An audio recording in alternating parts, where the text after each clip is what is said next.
विद्यालयाचा वार्षिक क्रीडा व सांस्कृतिक कार्यक्रम उत्साहात साजरा।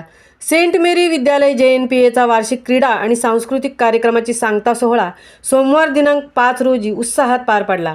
या कार्यक्रमाचे औचित्य साधून विद्यालयातील प्रथम क्रमांकाने उत्तीर्ण विद्यार्थ्यांना JNPA बंदराच्या व्यवस्थापन वरिष्ठ अधिकारी श्रीमती मनीषा जाधव तसेच विद्यालयाचे चेअरमन, कमिटी पदाधिकारी यांच्या हस्ते पारितोषिक देऊन सन्मानित करण्यात आले। यावेळी विद्यालयातील विद्यार्थ्यांनी उत्स्फूर्तपणे सांस्कृतिक कार्यक्रमात सहभाग घेऊन पृथ्वी तळावरील झाडे, पक्षी, प्राणी यांचे जतन व संवर्धन आणि विविध जाती धर्मातील लोकांचा आदर यावर नृत्य आविष्काराच्या माध्यमातून आपली कला सादर केली। या कार्यक्रमाचे औचित्य साधून JNPA बंदराच्या व्यवस्थापन वरिष्ठ अधिकारी श्रीमती मनीषा जाधव यांनी सांगितले की उरण हा खेड्यांनी जोडलेला तालुका आहे, त्यामुळे बंदर परिसरातील विद्यार्थ्यांना इंग्रजी भाषेचे ज्ञान प्राप्त व्हावे यासाठी JNPA बंदर व्यवस्थापनाने वसाहतीमध्ये सेंट मेरी विद्यालयाची स्थापना 20 वर्षापूर्वी केली। आज या विद्यालयाचा शैक्षणिक आलेख उंचावत असून विद्यालयातील प्राचार्य व शिक्षक आणि विद्यालय कमिटी यांनी अभ्यासात परिपक्व सुसंस्कृत विद्यार्थी घडवण्याचे काम केले आहे।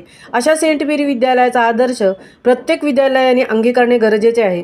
तसेच पालकांनी आपल्या मुलांमध्ये भेदभाव न करता त्यांना स्पर्धेच्या युगात टिकून ठेवण्यासाठी शर्तीचे प्रयत्न करावे, असे प्रतिपादन JNPA बंदराच्या व्यवस्थापन वरिष्ठ अधिकारी श्रीमती मनीषा जाधव यांनी व्यक्त केले। यावेळी president archbishop his grace Geevarghese Marlos, vice president his grace doctor Geevarghese Mar Theophilos, प्राचार्य father Abraham Joseph, saint Mary स्कूलचे chairman doctor Sunny Pariyaram, saint Mary principal Rajesh Alphonsa उपस्थित होते। यावेळी श्रोत्यांनी व पालकांनी उत्स्फूर्तपणे प्रतिसाद दर्शविला होता। महामुंबईसह अनंत नारंगीकर, JNPA उरण। सांगायचे की तुम्ही कृपा करून मुलांमध्ये अजिबात भेदभाव करू नका। 2 मुलं असतील बघा, आपल्या हाताची 4ही बोटं 5ही बोटं एकसारखे नसतात, ज्यांचं आणि प्रत्येक मुलामध्ये काही ना काही एक युनिकनेस असतं। तुम्ही प्रत्येक मुलांशी जेव्हा हँडल करता, मुलांशी जेव्हा वागता, घरी जेव्हा त्यांचं हे करता, तर तुम्ही कंपॅरिझन कधीच करू नका त्यांच्यामध्ये। कारण मला असं वाटतं की जी ही मुलं आहे ती फ्युचर जनरेशन आहे। आजची जी मुलं आहेत आज ती शिकता आहे, तर उद्या काय माहिती कुठे इंजिनियर होतील, सायंटिस्ट होतील, इस्रोमध्ये जातील, युनोमध्ये जातील। ह्या मुलांमध्ये ट्रिमेंडस पोटेन्शियल आहे।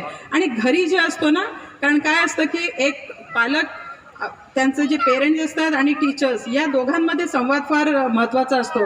आणि मला एक गोष्टीचं खूप प्रामुख्याने खूप चांगलं वाटतं की पेरेंट्स मीटिंगमध्ये सुद्धा सेंट मेरीमध्ये मी खूप चांगल्या प्रकारचं इंटरॅक्शन बघितलं।